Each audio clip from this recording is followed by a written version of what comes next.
Lewati lembah air mata, ku saksikan kemuliaan-Mu dinyatakan. Berapapun harga yang harus ku bayar, ku kan tetap setia melayani, mengasihi-Mu, mengiring-Mu seumur hidupku. Janji-Mu kan tetap ku pegang teguh sampai ku dapat mahkota kehidupan.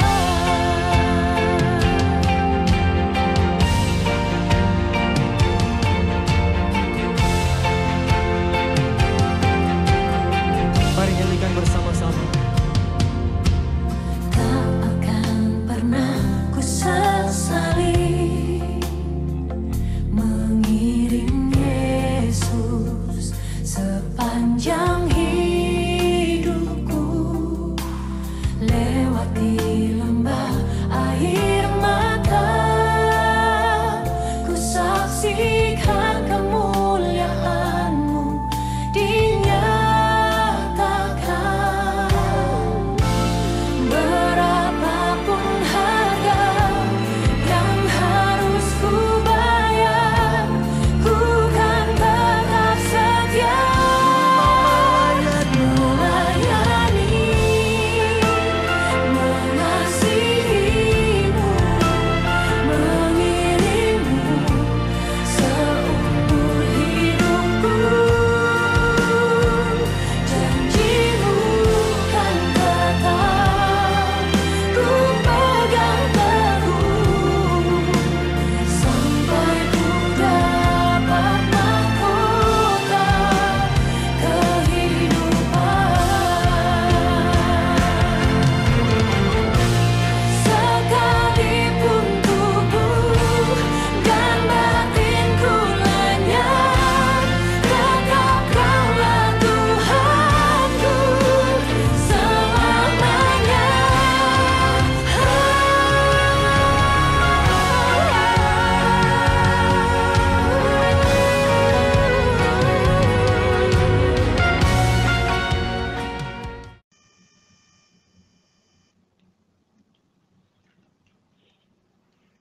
Shalom semuanya.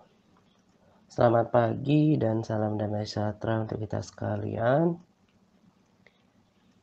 Pada kesempatan ini saya akan berbagi kesaksian hidup dan juga kesaksian pelayanan setelah sungguh-sungguh mengikut Tuhan pada pertengahan 2015 silam. Jadi sudah mau 6 tahun. Saya mencatat pelayanan ini, saya mencatat tanggal lahirnya pelayanan ini pada 5 Mei 2015. Jadi tanggal yang cantik ya, 05/05/2015. Nah, memang belum sampai hari hanya, sebab bulan depan baru tanggal itu tiba gitu. Tapi karena ulang tahun saya juga berdekatan dengan perayaan hari jadi pelayanan ini, jadi maka pada kesempatan ini saya akan bersaksi tentang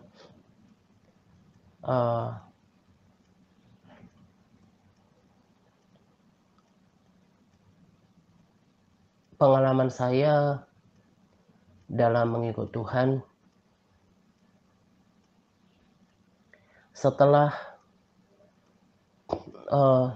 sungguh-sungguh hidup dalam pertobatan, sungguh-sungguh mengikut Tuhan sejak 2015 pertengahan yang lalu.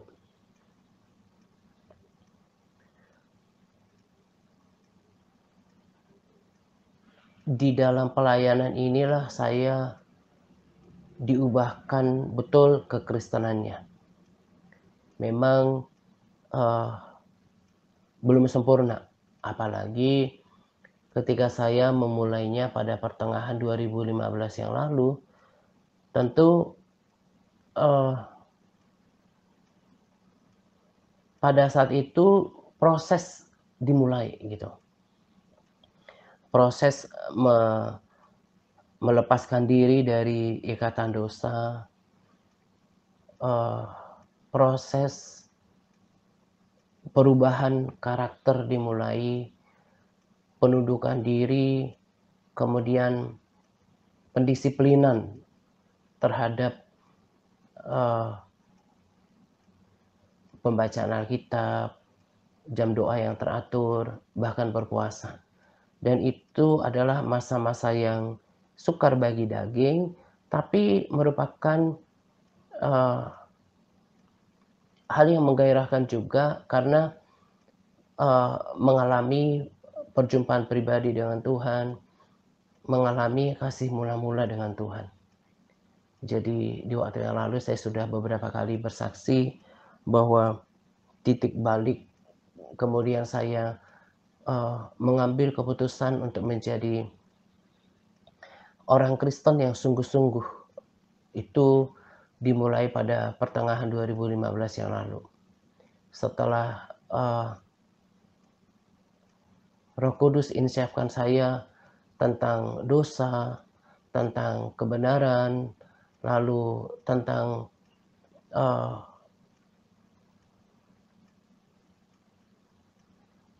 pengangkatan, karena ketika tahun 2015 itu sangat ramai dibicarakan tentang pengangkatan gitu.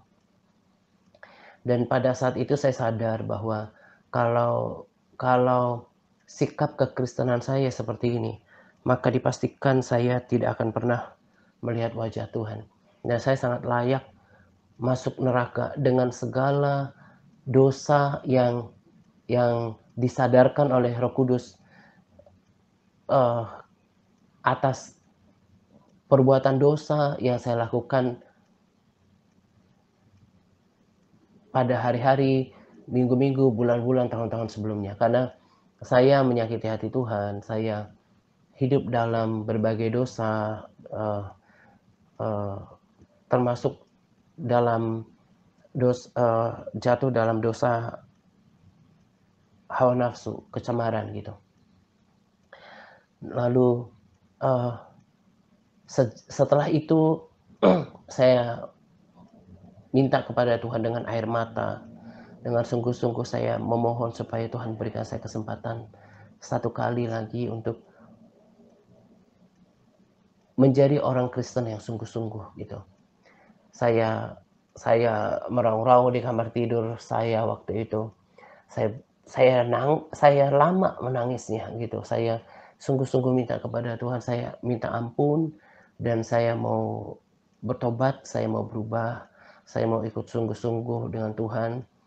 Saya masih ingat ketika itu saya menonton video kesaksian tentang neraka selama 1 bulan, rasanya hampir setiap hari untuk mengingatkan saya tentang kengerian neraka gitu. Nah,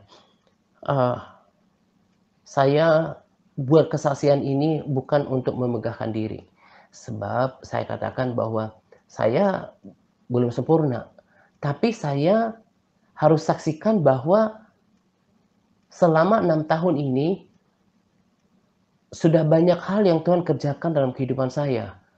Dan saya harus saksikan itu sebagai motivasi, sebagai kesaksian hidup yang real, dan juga terlebih untuk memuliakan Tuhan atas karyanya yang benar-benar nyata dalam kehidupan saya gitu.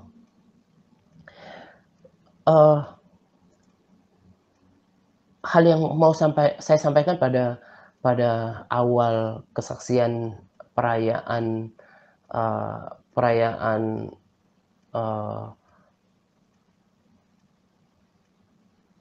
hari jadi pelayanan ini gitu ya, adalah tentang perubahan, pemurnian, dan penyempurnaan hidup saya. Jadi sebetulnya kesaksian ini saya lebih peruntukkan karena perayaan 6 tahun sudah bersama dengan Tuhan, tapi bertepatan dengan berdekatannya hari yang bersejarah itu dengan hari kelahiran diri saya gitu ya. Jadi untuk merayakan keduanya. Tapi nanti pada video saya akan menyebutnya sebagai kesaksian 6 tahun bersama Tuhan. Ya termasuk pelayanan di dalamnya gitu.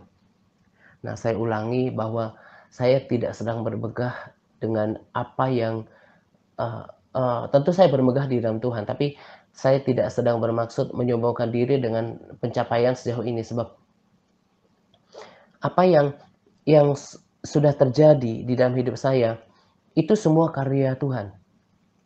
Memang ada respons kita, tetapi semua itu karena kuasa Roh Kudus gitu.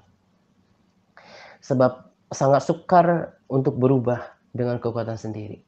Hanya dengan penyerahan dan mengandalkan kuasa Roh Kudus kita mampu gitu ya. Nah, tetapi saya harus saksikan bahwa setelah 6 tahun sungguh-sungguh mengikut Tuhan, hidup dalam pertobatan setiap hari, hidup dalam evaluasi hidup yang dijalankan setiap hari, hidup dalam pembacaan Alkitab setiap hari, belajar untuk merenungkan firman setiap hari, dan berjuang untuk menjadi pelaku atasnya. Memiliki komitmen doa yang tekun, bukan cuma 1 kali sehari. Kalau sekarang saya pertahankan 3 kali. Bahkan dari awal ketika saya sungguh-sungguh mengambil komitmen bersama dengan Tuhan, lalu memulai pelayanan, saya bahkan mulai 4 kali sehari waktu itu, tapi durasinya belum seperti sekarang gitu. Jadi sekalipun sekarang hanya 3 kali 3 kali sehari, tetapi mengalahkan durasi yang pertama. Karena dulu durasinya itu cuma 30 menit, 45 menit gitu, 1 jam. Saya bahkan nggak kebayang bakalan bisa sekali berdoa, nggak usah seperti sekarang 2 jam gitu ya sekali berdoa. 1,5 jam aja nggak kepikir waktu itu, dan untuk mencapai 1 jam pun itu sangat berat gitu. Nah, tetapi saya terus melatih diri, karena firman Tuhan juga berkata, "Latihlah dirimu beribadah," gitu. Nah, saya latih akhirnya menjadi disiplin. Berdoa, membaca firman, bahkan berpuasa, merenungkan firman, itu sudah menjadi bukan cuma gaya hidup menurut saya ya, tapi itu sudah menjadi kebutuhan gitu. Menjadi nyawa, menjadi kehidupan diri saya. Nah, itulah yang mengubahkan saya sampai sejauh ini. Saya diubahkan, saya dimurnikan, dan disempurnakan by proses. In every single area of my life. Tuhan ubahkan sesuai dengan waktu Tuhan yang terbaik. Sesuai dengan kemampuan saya. Tuhan proses, Tuhan ubahkan, Tuhan murnikan lewat berbagai proses, lewat berbagai kejadian. Dan kalau saya bisa bertahan sampai saat ini, semua karena anugerah Tuhan. Semua karena kemurahan Tuhan. Saya banyak diubahkan, dimurnikan, dan disempurnakan. Pikiran saya sudah dibukakan dan mata rohani saya sudah dicelikkan. Karakter saya sudah banyak diubahkan, sudah punya rasa malu dan enggan punya rasa nggak enak hati sama Tuhan ketika memiliki pikiran, perasaan, dan perbuatan yang tidak seturut dengan kehendak Tuhan. Semakin mengasihi Tuhan dan mempunyai sensitivity to listen to the voice of the Holy Spirit, mulai semakin peka untuk mendengarkan suara Roh Kudus. Sekali lagi saya katakan bahwa saya tidak sedang menyombongkan diri dengan ini, tapi saya bermegah dengan Tuhan karena saya mengalami Tuhan lebih real. Dalam hari-hari saya, saya seperti saya sudah saksikan seringkali bahwa saya minta sungguh-sungguh kepada Tuhan, hati yang mengasihi Tuhan gitu ya. Dan Tuhan kasih. Karena saya katakan bahwa tanpa kasih kepada Tuhan, saya nggak mungkin bisa menuruti perintah Tuhan. Saya juga nggak bakalan bisa mengasihi orang-orang yang orang-orang lain yang saya nggak pernah kenal sebelumnya, bahkan hampir semuanya belum pernah bertatap muka gitu. Bagaimana mungkin saya akan melayani mereka tanpa kasih gitu. Dan Tuhan Tuhan berikan itu. Ketika saya mempersiapkan kesaksian ini, saya coba buatkan langkah-langkah apa yang saya harus bagikan gitu ya. Tapi ketika saya mencoba untuk merinci lebih lagi, saya kemudian menyadari bahwa terlalu banyak hal yang Tuhan sudah kerjakan gitu. Dan tak mungkin saya bisa ceritakan dalam satu sesi sekaligus gitu. Tetapi secara umum saya katakan bahwa Tuhan sudah ubahkan hidup saya, Tuhan sudah murnikan, Tuhan sempurnakan, sudah gak tega untuk menyakiti hati Tuhan gitu. Memiliki sikap hidup yang jujur, menjaga pikiran, perasaan, dan hati dan perbuatan supaya lurus dan seturut firman Tuhan itu bukan lagi sebetulnya karena semata karena rasa takut. Memang harus tetap memiliki holy fear, takut yang kudus kepada Tuhan. Tetapi lebih daripada itu adalah rasa karena sudah ada kontak batin gitu ya dengan Tuhan itu, bahwa saya nggak mungkin lakukan ini.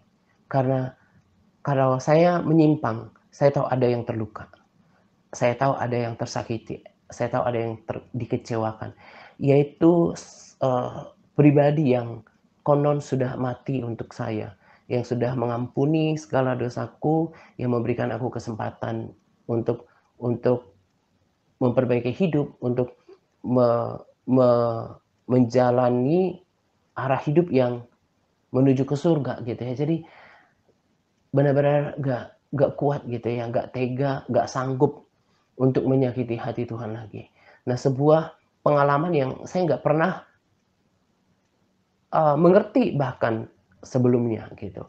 Karena memang kekristenannya dulu adalah kekristenan yang karena keturunan, kekristenan karena lahir di keluarga Kristen tapi belum mengalami Tuhan gitu.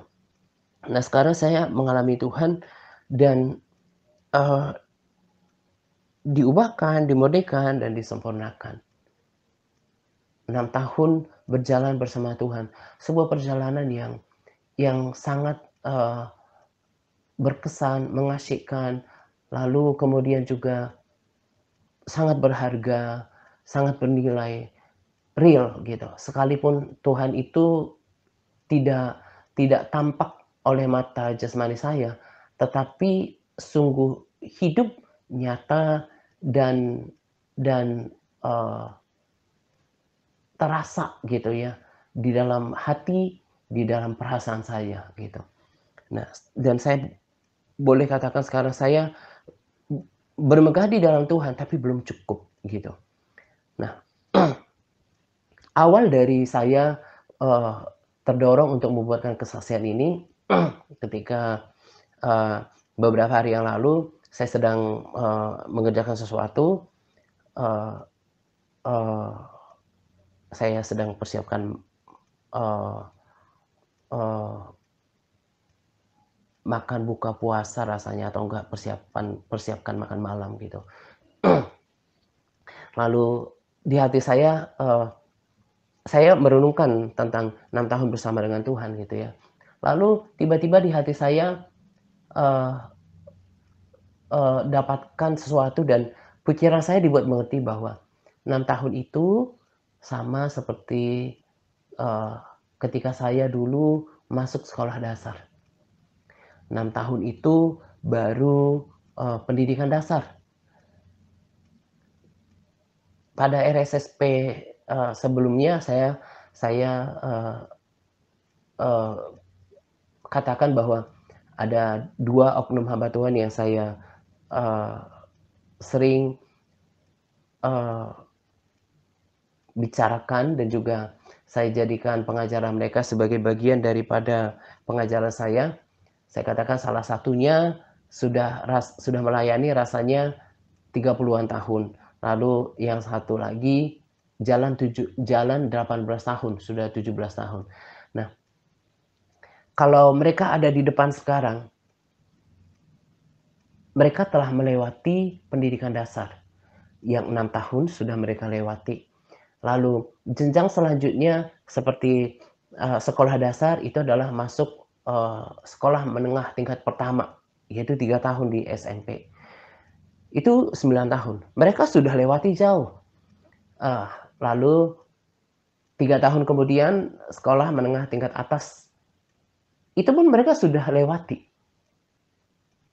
Kuliah, kalau sekarang, kuliah itu bisa dikejar SKS-nya rasanya bisa kurang lebih 4 tahun. Nah, tetapi kalau zaman dulu yang saya tahu itu 5 tahun. Berarti 12 ditambah 5, 17. Itu perjalanan yang panjang yang sudah dilalui oleh salah satu dari mereka. Kalau seseorang kemudian melanjutkan pelajarannya dari S1, ambil S2 untuk ambil doktor, yang saya tahu sih kurang lebih 2 tahun. Lalu, eee, untuk menjadi seorang profesor yang memiliki penelitian, itu juga bisa 2 sampai 3 tahun. Saya, eee, tetap mengucap syukur dengan pencapaian, eee, pelayanan dan juga lebih-lebih pencapaian dalam, pengenalan akan Tuhan, kerohanian sejauh ini. Sekalipun seharusnya bisa lebih daripada ini, tetapi saya tetap mengucap syukur untuk apa yang Tuhan sudah kerjakan selama 6 tahun. Saya masih ingat akhir 2015 saya pernah, berteriak di hati sama Tuhan bahwa, "Makanya Tuhan, pakai dong lebih lagi," gitu ya, supaya saya bisa lebih menyuarakan, eee, kebenaran yang saya sudah mengerti gitu.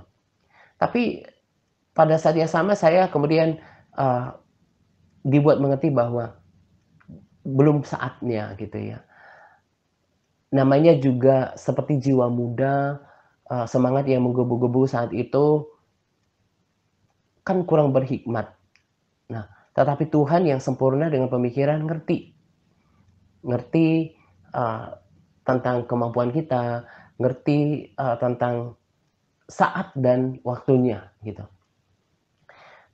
Dan dari situ, dari akhir 2015 itu sekarang kan udah bahkan mau 6 tahun, 5 tahunan lah, 5 tahunan setengah lah proses itu. Dan Tuhan dengan setia mendidik, membentuk, menuntun, eee, by proses dan Tuhan bekerja dengan waktu gitu. Makanya di dalam satu, ayat firman Tuhan berkata bahwa janganlah, seorang yang baru bertobat diangkat menjadi pejabat, eee, gereja dalam sebuah pelayanan, takut dia menjadi sombong gitu.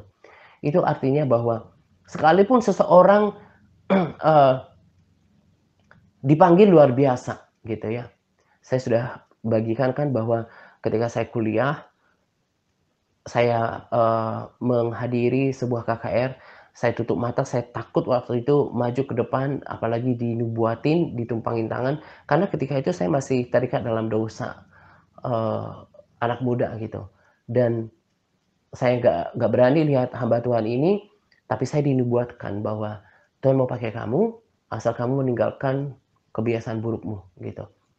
Lalu tahun 2018 ya rasanya ada seorang opa pendoa di gereja lokal ketika di Tangerang berkata bahwa Tuhan mau pakai kamu. Dia bisikkan di telinga saya ketika itu dalam satu penyembahan yang kental hadirat Tuhannya. Nah, orang-orang yang hebat yang dipakai luar biasa oleh Tuhan di dimanapun mereka berada, di negara manapun mereka berada, itu tidak kemudian serta-merta Tuhan, Tuhan berikan kepercayaan yang besar atau kemudian, eee eee, tanggung jawab yang besar atau, ya kepercayaan atau tanggung jawab yang besar. Sebab apa? Tuhan bergerak dengan waktu gitu. Tuhan bergerak dengan waktu. Eee, Makanya kita butuh kesetiaan untuk bisa sampai kepada proses penyempurnaan Tuhan gitu. Ketika tadi saya katakan saya dengarkan, suara itu di hati saya dan saya dibuat mengerti bahwa sekarang setelah 6 tahun sudah sungguh-sungguh ikut Tuhan, tekun semuanya dari 2015 saya tanpa membanggakan diri, tapi saya boleh berbangga, sejak saat itu saya belajar setia dalam pari yang kita lakukan. Membaca firman Tuhan, menghafalkannya, kemudian berdoa, berpuasa, ber-PPW, terus melayani para sahabat setia menjadi saksinya gitu ya. Dan 6 tahun banyak hal yang sudah diubahkan dalam kehidupan saya dan saya nggak bisa, eee, sampaikan secara rinci semuanya gitu, tapi saya telah mengalami banyak hal bersama dengan Tuhan selama 6 tahun dan, eee, dalam banyak hal, dalam perubahan karakter, dalam perubahan, mindset-nya, kemudian kesabarannya, kasihnya, karakternya, kesabarannya, kemudian, eee, pengenalan akan Tuhannya. Tadi juga saya katakan sensitivitas untuk mendengarkan suara Roh Kudus dan banyak hal lagi, 6 tahun. Tetapi saya dibuat mengerti bahwa itu baru dasar. Artinya bahwa masih harus lanjut untuk, masih dibutuhkan kesetiaan, konsistensi, dan ketekunan, naik level lagi, dan harus setia untuk proses pendidikan lanjutan. 3 tahun yang akan datang, untuk, sekolah kalau diibaratkan tadi dengan sekolah menengah tingkat pertama, kemudian sekolah menengah tingkat atas, 6 tahun kemudian, 6 tahun nanti kemudian, itu akan menjadi hal yang sangat luar biasa. Kalau saya tetap miliki sikap yang takut akan Tuhan, hati yang mengasihi Tuhan, hati yang terus mau diubahkan, mau dibentuk, semakin mencintai Tuhan, semakin, eee, gampang dibentuk oleh Tuhan dan Tuhan akan bergerak maju, eee, me mempertambahkan kapasitasnya, terlebih perkara-perkara rohani. Dan saya katakan bahwa saya bersyukur untuk 6 tahun sudah mengikut Tuhan dan di dalamnya ada pelayanan. Dan saya sudah menamatkan setingkat pendidikan dasar kerohanian dan saya bersyukur untuk apa yang Tuhan percayakan di dalam pelayanan ini, tetapi terlebih apa yang Tuhan sudah kerjakan di dalam kehidupan saya pribadi. Pengenalan akan Allah, mengerti isi hati Tuhan, dan telah mengerti tujuan kenapa saya ada di muka bumi ini. Dan saya sudah mengerti panggilan saya. Saya tinggal meneruskannya, proses yang Tuhan taruh di dalam hati saya. Terus lanjutkan ke tahap selanjutnya. Saya sudah mengerti kenapa saya ada. Sekarang saya sudah mengerti apa yang dinubuatkan 20-an tahun yang lalu bahwa Tuhan mau pakai. Diubahkan, dimurnikan, disempurnakan, dan dipersiapkan. Tadi saya katakan, selama 6 tahun ini saya betul-betul mengerti kehendak Allah. Mengerti apa yang Tuhan mau saya lakukan selama saya bernafas, selama saya hidup di dunia ini. Efesus 5 ayat 17 berkata, sebab itu janganlah kamu bodoh, tetapi usahakanlah supaya kamu mengerti kehendak Allah. Versi lain berkata, jadi janganlah hidup sembarangan, tetapi usahakanlah supaya kamu mengetahui apa yang Tuhan mau untuk kamu lakukan. Sekarang saya tahu, betul-betul tahu, saya tidak ditentukan untuk sukses dalam sekuler. Ketika dulu tamat kuliah, lalu saya merantau ke Jawa, saya mulai karir dari hal kecil, dari dulu pertama sekali cuma guru les, kemudian saya dalam waktu yang tidak lama, hanya rasanya kurang dari 1 tahun, akhirnya saya punya bimbel sendiri, saya mempekerjakan sekitar 8 orang pegawai untuk membantu saya di bimbel tersebut. Saya belajar properti, saya juga kurang 1 tahun saya belajar tentang properti di sebuah agen properti, lalu saya dengan hasil tabungan belajar untuk buka kantor properti sendiri dan mulai mengembangkan untuk berani membangun rumah-rumah kecil gitu ya di properti. Tapi akhirnya dari situ saya bisa mengumpulkan sedikit uang dan saya mulai merencanakan kehidupan yang lebih baik dengan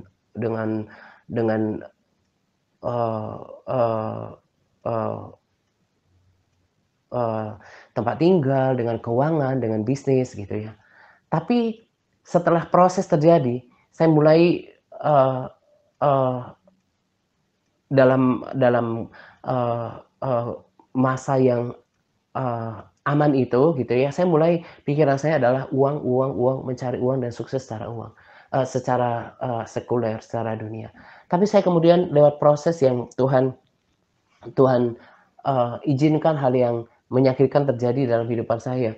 Akhirnya saya mengerti, sama seperti yang kemarin saya saksikan, belum lama ini kan, bahwa justru itu adalah cara Tuhan untuk membawa saya kepada panggilan saya yang sesungguhnya. Bahwa saya tidak ditentukan untuk mengumpulkan pundi-pundi, lalu kemudian berkarir, sukses. Saya sedang tidak katakan di sini bahwa orang nggak boleh berkarir, bekerja di kantor, berbisnis gitu ya. Tapi untuk saya itu bukan. Sampai saat ini, sampai saya bicara ini, saya tahu bahwa itu bukan panggilan Tuhan dalam kehidupan saya. Dan Tuhan kemudian bawa saya pada nubuatan yang saya pernah dengarkan 20 tahun yang lalu bahwa Tuhan mau pakai hidup saya. Dan sekarang setelah 6 tahun berjalan dengan Tuhan, berjalan dengan firman-Nya, tekun membaca firman, mau sesibuk apapun, mau tidak sedang bersemangat, tetap baca firman. Saya masih ingat ketika 20 tahun yang lalu saya bertobat pertama sekali, tapi akhirnya kan saya tidak berada dalam pemuritan dan tidak mendengarkan pengajaran seperti yang saya bagikan. Akhirnya saya juga jatuh dalam dosa gitu. Tapi ketika pertama sekali 20 tahun yang lalu saya diajar baca firman, saya dikatakan bahwa ngerti apa enggak ngerti, baca aja dulu gitu. Makanya untuk saudara yang ada di pemuritan itu harus ditekankan. Ngerti apa enggak ngerti gitu ya. Memang kita harus belajar berusaha untuk mengerti, tapi miliki dulu kesetiaan dan konsistensi untuk firman-Nya. Dan setelah berjalan dengan firman, berusaha untuk belajar firman, mengerti maksudnya, membangun persekutuan yang tekun dengan Tuhan, yang konsisten, bayar harga untuk berpuasa, terlebih menjadi pelaku firman. Akhirnya akhirnya, hidup saya semakin diubahkan dan saya semakin mengerti di dalam roh saya bahwa memang tujuan saya adalah untuk melayani Tuhan, untuk, menjangkau jiwa. Tuhan sudah, panggil saya, sudah berikan saya kesempatan untuk memulai perjalanan yang benar, mencapai kekekalan, dan saya nggak boleh egois dan melakukannya untuk saya sendiri. Tapi saya harus suarakan dan dengan standar yang tinggi ini, yang beda daripada pengajaran yang pada umumnya, dan saya ngerti bahwa Tuhan memberikan saya panggung yang lebih luas, yang karena memang orang untuk menyanggupi harganya itu kan tidak banyak. Saya sudah praktekkan ketika saya misi di Palembang dan juga di Sumatera ya, tepatnya Palembang dan juga Jambi. Bagaimana menjangkau orang secara, saya istilahkan sebagai manual dari, one on one, menjangkau satu-satu. Itu selain tidak seefektif di pelayanan media sosial, ya seperti itu tadi, karena memang, jangkauannya itu kan tidak luas gitu. Nah, yang dapat pun orang yang belum tentu bersedia untuk sungguh-sungguh ikut Tuhan. Sedangkan sekarang aja kita lihat kayak di Big Internet gitu ya. Di Big Internet, kalau saya tidak salah sudah 200-an yang pernah, mampir di Big Internet. Tapi yang sisa sekarang hampir 150 ya, kalau nggak salah 148 gitu. Itu pun sudah ditambah dengan senior gitu. Nah, sedangkan panggung yang tersedia pun luas, bisa menjangkau tanpa dibatasi tempat, itu tetap aja sedikit yang bisa bertahan gitu ya. Nah, dengan dengan pengajaran yang tinggi, yang keras seperti ini, saya tidak mungkin dikasih panggung yang itu yang saya mengerti ya sampai sejauh ini. Panggung yang memang hanya yang akan dilakukan dengan tadi istilah saya itu, yang manual, yang hanya datangin satu-satu. Tapi bukan berarti saya tidak memberitakan Injil, karena itu sudah gaya hidup saya. Tapi kalau untuk menjangkau lebih luas, maka panggungnya adalah media sosial. Dan saya ngerti, melalui perjalanannya selama 6 tahun, lalu buah pelayanannya, bagaimana melalui pelayanan ini banyak kita sudah diubahkan, dimulai dari diri saya. Dan saya mengerti bahwa selain tadi saya memahami sekarang apa panggilan Tuhan dalam kehidupan saya, dan saya pun sudah mengerti bahwa inilah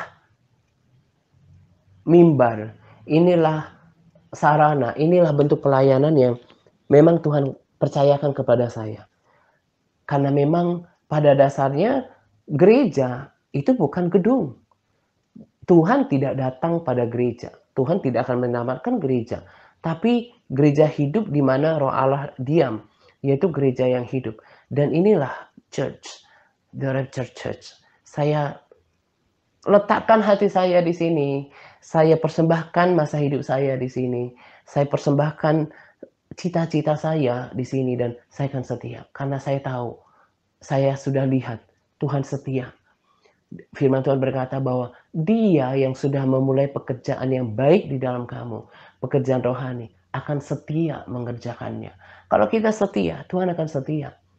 Dan tadi saya katakan kalau baru dalam pendidikan 6 tahun pendidikan dasar, saya sebetulnya tetap amazed dengan apa yang Tuhan sudah kagum dengan apa yang Tuhan sudah kerjakan. Sekalipun mestinya bisa maksimal, tapi saya sudah lakukan yang terbaik yang saya bisa.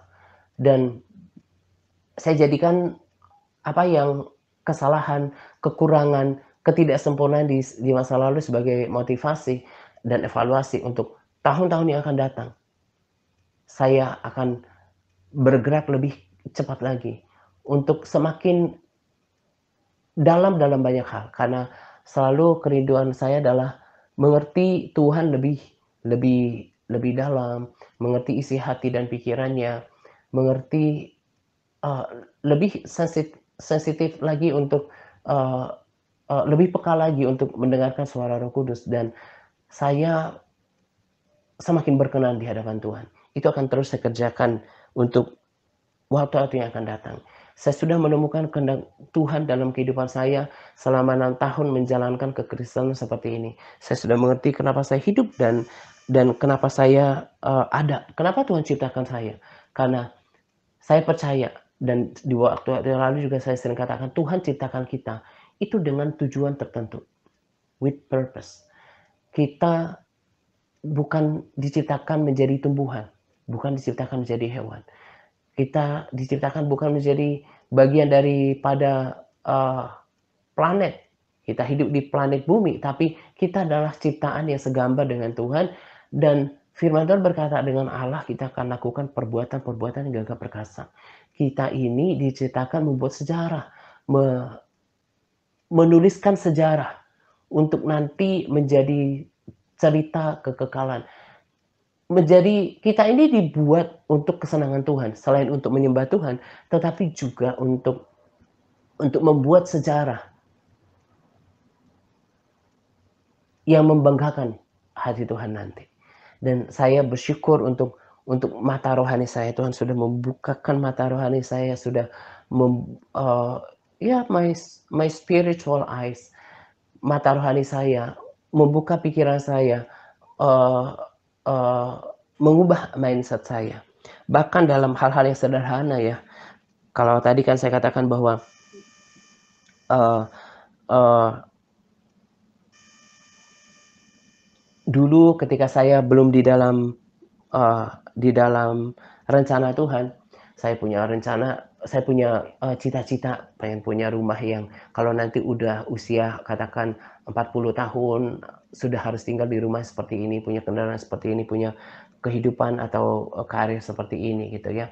Nah, justru kalau sekarang hal-hal sederhana sekalipun, misalnya saya suka properti dan saya suka kumpulin, model-model rumah yang bukan cuma dari, eee, arsitek yang lokal, tapi dari, berbagai negara juga, rumah-rumah yang unik, bagaimana, tentang bagian-bagian rumahnya, mulai dari kitchen, eee, dapur, kemudian juga ya semuanya sampai, bagian-bagian rumah yang mewah gitu ya. Saya katakan pada diri saya bahkan nggak terlalu berambisi untuk dapatkan itu di bumi. Kenapa? Karena saya ngerti bahwa Tuhan akan guncangkan bumi. Tuhan nanti akan guncangkan semuanya, dan nggak ada yang akan, bumi yang lama itu akan berlalu, dan saya pun tidak akan tinggal di bumi ini selamanya. Jadi saya nggak minta yang terbaik, saya, maksudnya gini loh, saya, ya tentu kita minta yang terbaik dalam hidup, tapi maksudnya gini, eee hal-hal yang saya impikan untuk saya miliki dalam kekekalan, saya tidak terlalu ngoyo, dan saya nggak pusingkan itu di dalam kesementaraan ini. Kalau saya lihat, foto-foto, rumah yang sampai yang tadi kitchen, sampai wardrobe-nya, yang living room-nya seperti apa gitu ya desainnya. Saya hanya katakan pada diri saya, sekarang saya sedang membangun rumah di dalam kekekalan melalui persekutuan saya dengan Tuhan, ibadah saya, ketaatan saya, doa saya, pujian, penyembahan saya, pembacaan firman, pilihan kehidupan yang berkenan, pelayanan saya mengirimkan bahan bangunan itu untuk saya tempati nanti selama-lamanya di dalam hadirat Tuhan. Saya juga kan pernah katakan bahwa saya lebih baik tinggal di tempat yang sederhana, tapi ada Tuhan, daripada tinggal di tempat yang super mewah, tapi nggak ada Tuhan. Nah, jadi semuanya akan bisa dinikmati kalau bersama dengan Tuhan.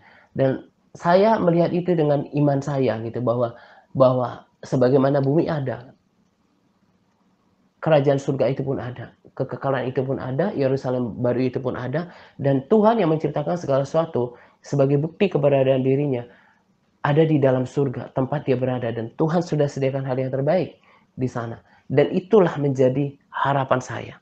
Itu yang menjadi cita-cita kerinduan saya. Itu yang tadi saya katakan, mindset saya sudah diubahkan.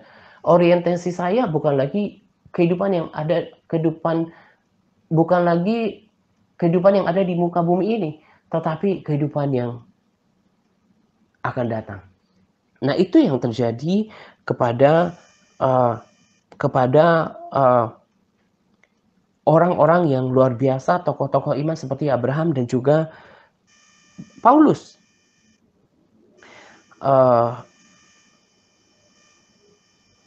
Di Efesus 5 ayat 17 berkata, Filipi 3 ayat 10 berkata, yang kukendaki ialah mengenal dia, dan kuasa kebangkitannya dan persekutuan dan penderitaannya, di mana aku menjadi serupa dengan dia dalam kematiannya, supaya aku akhirnya beroleh kebangkitan dari antara orang mati. Versi lain berkata, maka sekarang saya hanya rindukan mengenal Kristus dan kuasa yang menghidupkan dia dari kematian. Dan saya rindu ikut menderita dalam rangka melayani Kristus sama seperti dia sendiri menderita, sampai saya rela mati seperti dia. Dengan begitu saya berharap supaya saya sendiri pantas ikut dihidupkan kembali dari kematian. Nah, orientasinya Paulus bukan lagi membangun kehidupan di bumi, tapi dia punya orientasi hidup itu adalah pengenalan dengan Tuhan, dan nanti dia punya kerinduan bahwa dia layak. Dia di dalam terjemahan lain di Filipi 3 ayat 11 berkata, dengan begitu saya sangat berharap supaya nanti saya sendiri pantas ikut dihidupkan kembali dari kematian. Nah, orang yang sudah diubahkan hidupnya, orang yang sudah diubahkan pikirannya, tidak terlalu ngoyo dan memusingkan tentang kehidupan yang ada di dunia ini. Memang hidup di dunia ini penting, tapi bukan yang terpenting. Yang paling dikehendaki oleh Paulus adalah mengenal Tuhan. Yang paling dikerjakan dalam hidupnya adalah bagaimana supaya nanti dia pantas menjadi pribadi yang layak dihidupkan kembali oleh Tuhan. Juga dia berkata bahwa di Filipi 3 ayat 13, saudara-saudara, aku sendiri tidak menganggap bahwa aku telah menangkapnya, tetapi ini yang kulakukan. Aku melupakan apa yang telah di belakangku dan mengarahkan diri pada apa yang di hadapanku. Dia pikirannya kepada apa yang perkara yang di depan, dan berlari-lari kepada tujuan untuk memperoleh hadiah, yaitu panggilan surgawi dari Allah dalam Kristus Yesus. Versi lain berkata, sama seperti saya ikut lomba lari, mata saya tetap tertuju pada sasaran, yaitu hadiah kemenangan yang sudah disiapkan bagi saya di sorga. Memang kita yang bersatu dengan Kristus sudah dipanggil oleh Allah untuk mencapai sasaran surgawi itu. Orang yang sudah diubahkan dengan orang yang sudah pikirannya diubahkan oleh Tuhan, maka pikirannya adalah sana gitu ya, tempat kekekalan itu, kehidupan yang ada di depan. Itu Paulus. Nanti saya akan ulangi lagi tentang Abraham. Jadi orang Kristen yang sudah diubahkan hidupnya, dia menjadi orang percaya yang sudah diubahkan mindsetnya, maka dia akan tetap terhibur, bersukacita, sekalipun kehidupan yang sementara sekarang tidak se-wow orang-orang dunia. Sekalipun apa yang diinginkannya tidak selalu tercapai. Karena kayak saya katakan pada diri saya, kan memang hidup di dunia ini kan sementara. Kalau misalnya kayak tadi saya katakan bahwa kalau saya punya rumah yang mentereng gitu ya, yang memang diimpi-impikan, dirindukan ada di bumi, kan saya nggak selamanya bisa memiliki itu. Saya nggak bisa bawa itu juga serta keluar dari muka bumi ini ketika saya, mati, dipanggil Tuhan. Apalagi kalau saya sampai menyimpang dari iman untuk mendapatkan itu semua, maka tambah celakalah hidup saya, gitu. Maka pikiran saya selalu ke sana. Apa yang saya lakukan setiap hari, kiranya semuanya itu, eee, mendapat perkenanan daripada Tuhan, dan Tuhan itu suka mengupahi, dan itu terkumpul di surga menjadi menjadi harta kekal dan juga kediaman kekal, kekayaan yang kekal, yang nanti akan aku temui di dalam kekekalan. Sebab setelah saya mati, baru di situ diawali kekekalan. Kehidupan yang sesungguhnya setelah batas kematian, dari kematian. Jadi, Yesus telah mengubahkan bukan saja tadi karakter saya, tetapi juga mindset saya. Orientasi saya sudah diubahkan. Orang bisa ngoyo, bermegah dan menyombongkan diri dengan apa yang dimilikinya. Seperti kalau kita lihat di media, bahkan orang Kristen yang berlimpah secara materi pun begitu pongah gitu ya, eee begitu congkaknya dengan apa yang dimilikinya. Saya kadang berkata bahwa kalau orang ini tidak sungguh-sungguh takut dalam Tuhan, berapa lama lagi sih dia harus nikmati itu? Tentulah tidak sampai 100 tahun, 50 tahun saja belum tentu. 20, 30 tahun itu paling lama. Setelah itu selesai, apa yang pernah dia miliki yang menjadi kemegahannya, itu tidak akan pernah dibawa serta. Apalagi kalau kalau apalagi kalau dia ternyata tidak hidup di dalam kebenaran, maka itu hanya cerita yang akan dikenang di dalam kekekalan neraka. Itu sangat memprihatinkan. Tetapi kita, sekalipun tidak sehebat orang-orang dunia, sama seperti Lazarus, tetapi nanti di dalam kekekalan mendapat bagian. Yesus telah mengubahkan itu dalam kehidupan saya. Itu kenapa? Sekalipun saya tidak sehebat saya dulu secara materi, bahkan saya tidak sehebat teman-teman saya nggak terlalu hal-hal itu tidak menyiksa diri saya gitu ya. Karena saya tahu bahwa saya justru memiliki sesuatu yang lebih berharga daripada orang-orang ini. Justru Tuhan sudah membuat saya mengerti, jangan kumpulkan di bumi. Di bumi aku tidak akan pernah memilikinya selamanya. Tapi saya mengirimkannya di surga dan akan memiliki selamanya bersama dengan hadirat Tuhan. Paulus setelah diubahkan oleh Tuhan, ditangkap oleh Tuhan, tidak lagi memikirkan kehidupan di dunia ini. Demikian juga dengan Abraham. Tetapi mereka sekarang di Ibrani 11 ayat 16, tetapi mereka sekarang merindukan tanah air yang lebih baik, yaitu satu tanah air surgawi.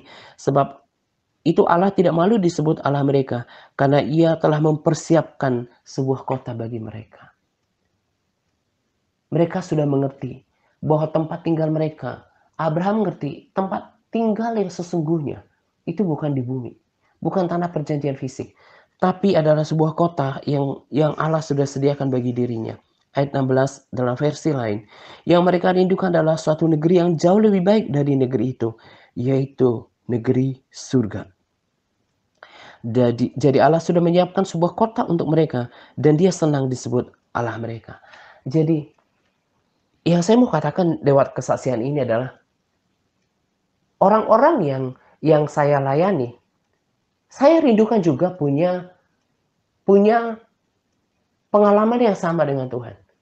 Mulai dari pengalaman diubahkan hidupnya, diubahkan hidupnya, dimurnikan, disempurnakan karakternya, lalu ikutin juga teladan saya, terlebih teladan Paulus dan juga orang-orang yang luar biasa, tokoh-tokoh Alkitab yang mengerti kehendak Allah dalam kehidupannya. Secara sederhana, versi lain dari Efesus 5:17 berkata bahwa jadi jangan hidupnya itu sembarangan gitu. Kayak hidup ya biasa aja ngalir kayak orang dunia. Tapi harus usahakan supaya kamu mengetahui apa yang Tuhan mau untuk kamu lakukan. Di sini bukan berarti supaya semua jadi seperti saya, enggak.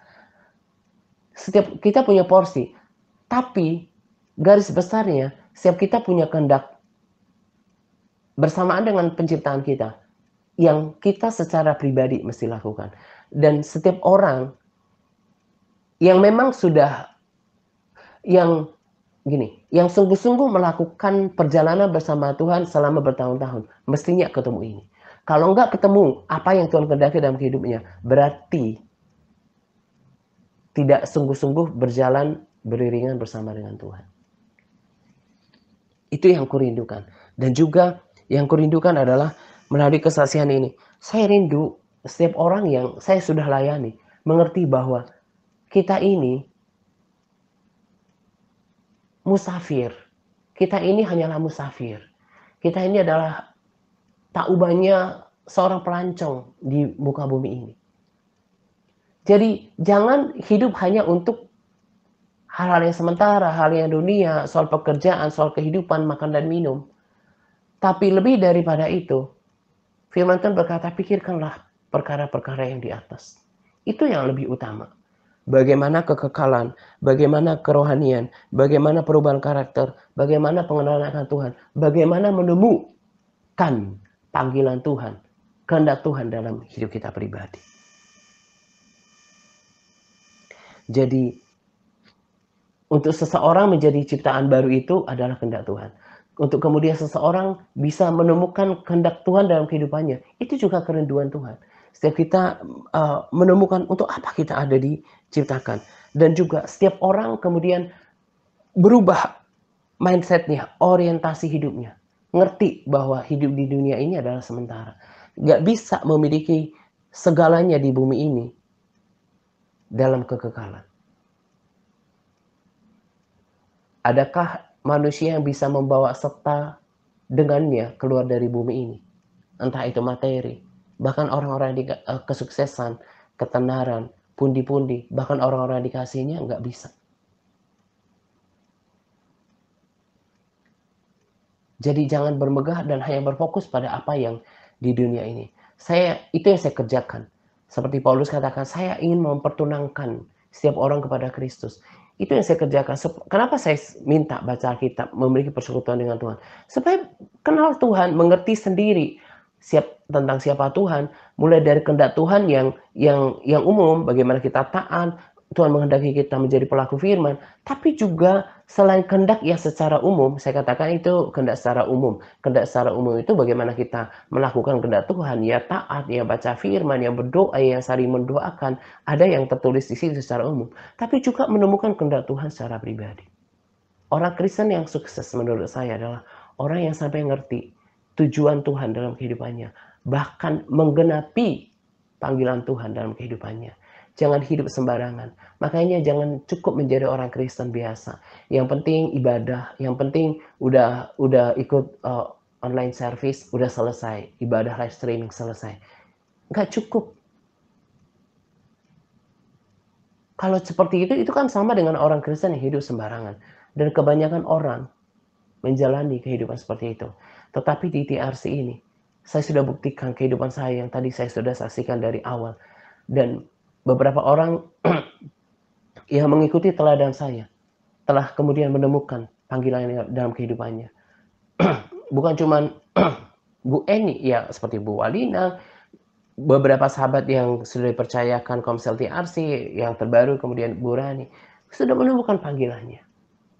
Saya bersaksi ini bukan untuk memegahkan diri, tapi saya mau saksikan Tuhan yang hidup dalam kehidupan saya, yang real, yang telah mengerjakan banyak hal dalam kehidupan saya, supaya para sahabat, terlebih saudara, semakin bersemangat untuk menemukan Tuhan.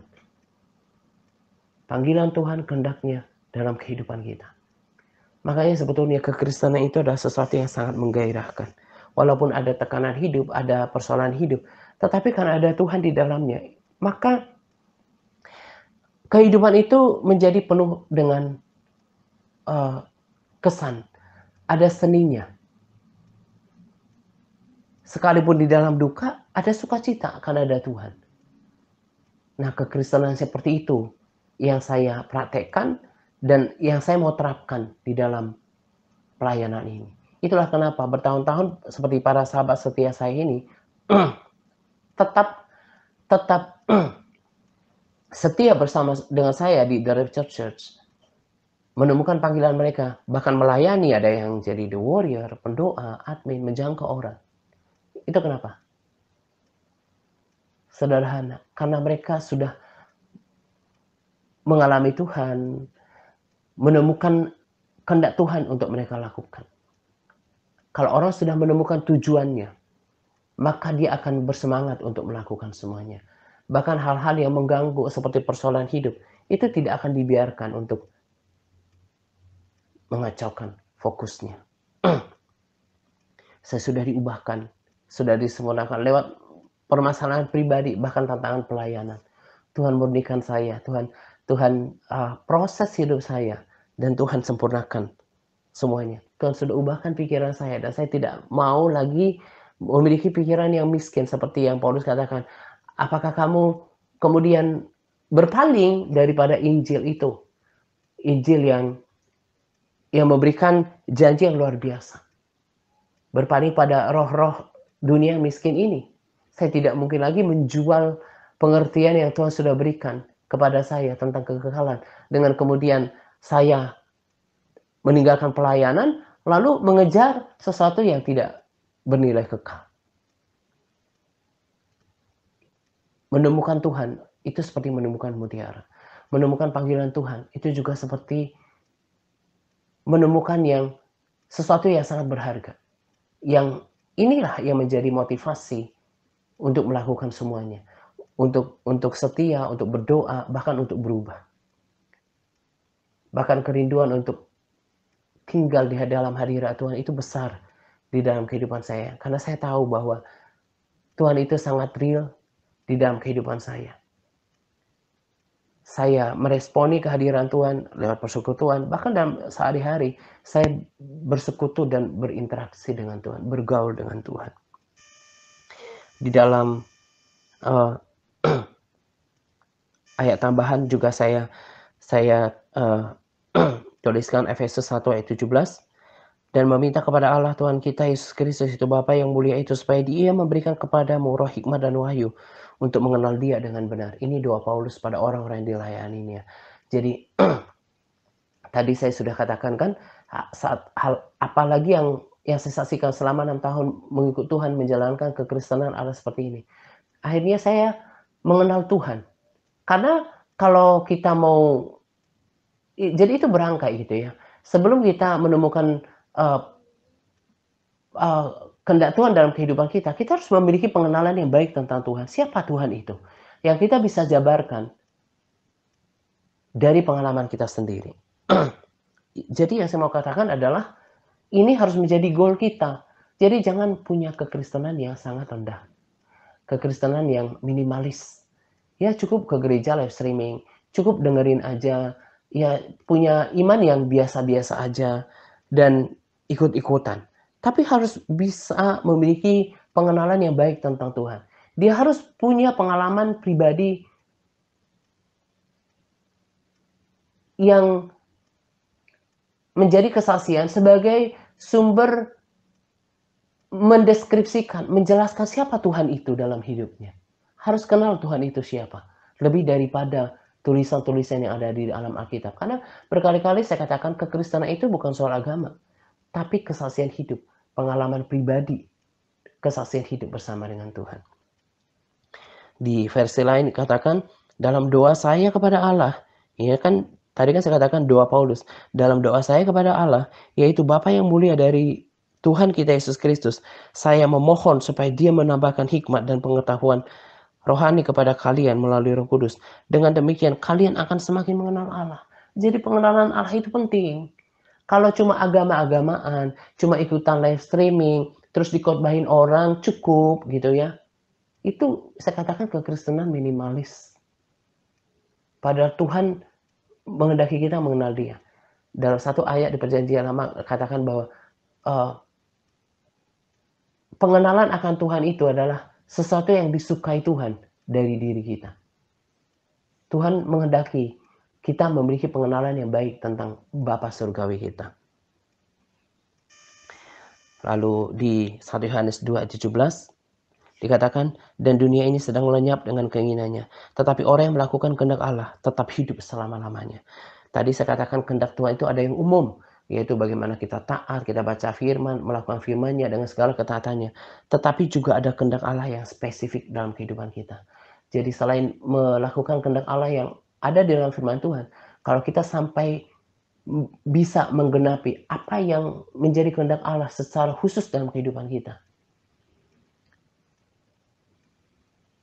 itu akan menjadi kemuliaan kita nanti, kebanggaan kita nanti di hadapan Tuhan. Dan kita berhasil menangkap apa yang Tuhan mau selama kita di bumi.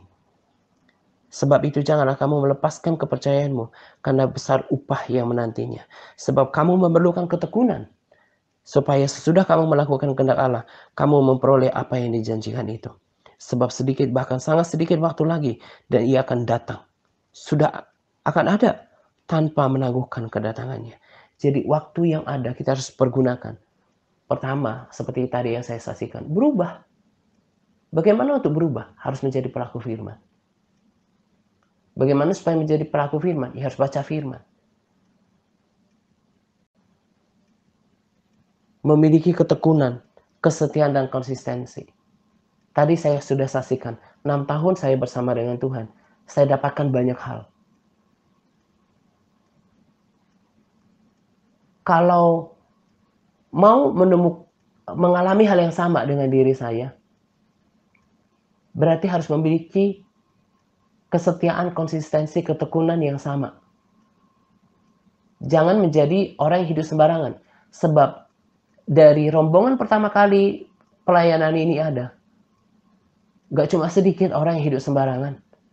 Maka hidupnya biasa aja, gak menemukan panggilan Tuhan dalam hidupnya. Dia gak ngerti apa yang Tuhan kehendaki secara pribadi dalam hidupnya. Bahkan kembali kepada kekristenan yang lama. Itu gak sedikit jumlahnya. Yang undur pun ada. Saya garis bawahi kembali. 6 tahun. Sebetulnya itu bukan waktu yang panjang. Kalau nunggu sih 1 jam aja melelahkan. Tapi 6 tahun dalam proses Tuhan, itu sebetulnya masih singkat. Kalau saya terus setia dan saya mau belajar setia untuk naik belajar layaknya pendidikan sekolah menengah tingkat menengah atas, sampai kalau mau lebih lagi tanggung jawab kapasitasnya, lebih ahli lagi, ternyata harus masih menjalani bertahun-tahun. Dan kesetiaan kita, ketekunan, konsistensi kita akan membuat kita mendapati karya Tuhan digenapi dalam hidup kita. Artinya bahwa kalau kita terus setia, tadi kan saya katakan bahwa Tuhan akan setia melakukan apa yang sudah dimulai. Seperti tadi saya katakan bahwa Tuhan sudah nubuatkan mau pakai saya. Dan saya diproses terus menerus. Karena akan terus dimurnikan. Dipertambahkan hikmatnya, urapannya, karakternya, kasihnya. Dan itu dikerjakan dengan waktu.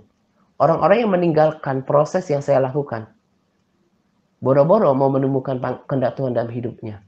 Boro-boro kemudian mengerti kenapa dia hidup.